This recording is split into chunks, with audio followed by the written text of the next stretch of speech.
This suitcase used to be my life. I would travel for work sometimes 4 to 5 days a week, work 80 to 100 hours, and almost never see my family and friends. But now, this is my life. I wanted to show you my journey to ultimately find my dream job, where hopefully you can learn a lot from the mistakes that I made in my career, but also it'll give you a little bit of an insight as to why I started CareerShakers.com in the first place. So this is my origin story, and I hope you enjoy.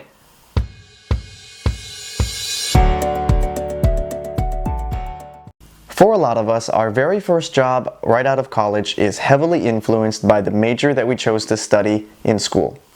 So if you think about it, the very first major career decision that you're going to make is what to study when you're in college. When I was in high school, I took a look at my grades and I knew that I was always very good at math. I didn't necessarily love math, but I did like getting A's, so I figured I should major in something related to math, and that's ultimately how I chose finance. Now, this was my very first mistake, liking something just because I'm good at it. So now I'm in college studying finance and I'm doing really well. I started to think about what are the different jobs finance majors can get when they graduate, and a lot of my professors, mentors, and peers were really pushing me to get the best jobs for business majors. These are typically either investment banking or management consulting.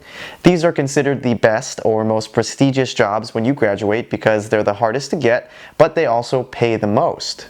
Now, there was a slight problem because these top companies and jobs only recruit from Ivy League schools, and I did not go to an Ivy League school.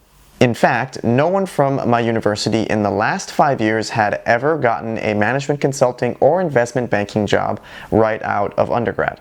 Now, because I'm a naturally competitive person, I wanted to be the first person to have ever done it and to show everyone that it is possible. Now, long story short, I did a lot of networking and I was ultimately given an opportunity to interview for this seemingly impossible job to get. This felt really, really good, especially when people would ask me what I'm going to do when I graduate from school. So, what are you going to do when you graduate? I'm going into management consulting. Damn, you must be really smart. Hearing similar statements like these from my parents, my family, my classmates, it started to feel really, really good. But I started to get addicted to the hype and the recognition. This was my second mistake. Fast forward, I start working, and for the first year or two, everything is really fun and exciting. But that's pretty normal for your first job because everything is new and an exciting challenge. Then, in my second and third year, the luster kind of started to fade away. People really didn't care anymore about what I did for a living. Some people didn't even know what management consulting really meant. And on top of that, I really had no life. I was working 60 and sometimes 100 hours a week. No lie. I even have a picture of a time me and my team stayed up till 4:25 in the morning, and the sun was literally coming up when we left the office. We went back to our hotel to take a nap for 3 hours, and then we went back into the office to work for another 12 hours. Life was pretty crazy.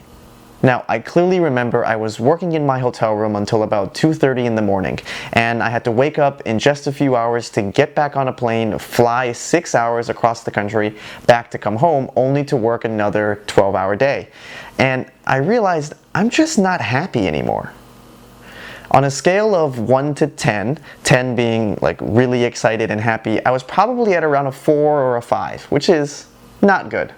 Then I had this epiphany, and I told myself, I don't like what I'm doing for work, but I didn't know what I should do instead and what I would really enjoy, like what would make me happy.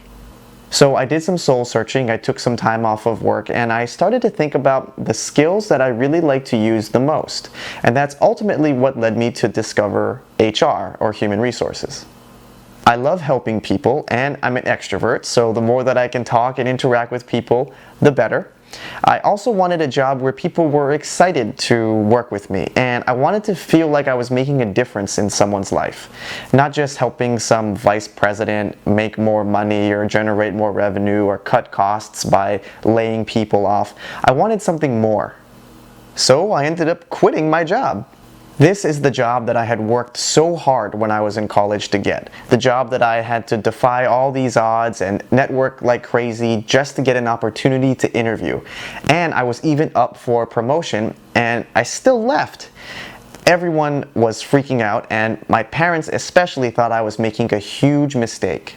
I even left my company before having another job lined up. I was essentially going to be unemployed. But this was the first time in a long time where I knew that I wasn't making a mistake. I was 110% sure that deep down, this was going to make me happy, and the money, the prestige, the recognition, that would all come later. Now, of course, when you are switching jobs and changing your career entirely, I was prepared to start from the bottom. I knew that I was essentially hitting a reset button on my entire career. But I ultimately ended up making the right moves, meeting the right people, making the appropriate connections, and setting myself up for success that I actually ended up getting my dream job at my perfect company on my very first try. And I love my job. On a scale of 1 to 10, I'm definitely at a 10. Sometimes I love my job a little too much. I haven't even taken a vacation in almost 2 years. Now, I'm not sharing this because I think changing your career is going to be easy and smooth, just like mine was. You're definitely taking a lot of risk, and you're going to have to be okay with people questioning you or even telling you that you're doing the wrong thing. But if you're not looking forward to Monday mornings and going to work, and you're just not excited about what you do every single day, we spend almost 70% of our waking hours at work. So I truly do believe that you should love what you do and get paid for it. So as cliche as it may sound, don't be afraid to listen to your heart and take a risk every once in a while. Do what makes you happy. Now, the really interesting thing about this whole story is after I took all these risks and got all this criticism, but it ultimately ended up working out for me, that's when a lot of my colleagues and peers had started to reach out to me and asking me why I did it and how they could do something very similar. And that's how I ultimately ended up starting CareerShakers.com, where I can help coach and teach people how to find the job that they're going to love and be successful in it. I've helped a lot of people find a job that will pay them for what they love to do.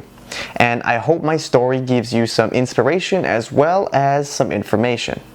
Now, comment below. If you didn't have to worry about money, what would you want to do as a job?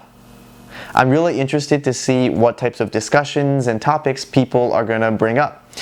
And if you want to learn more about Career Shakers, you can check out my website, CareerShakers.com. And if you wanted to get more helpful information for your interviews or just overall career coaching, please click subscribe to the YouTube channel as well. Thank you for listening to my story.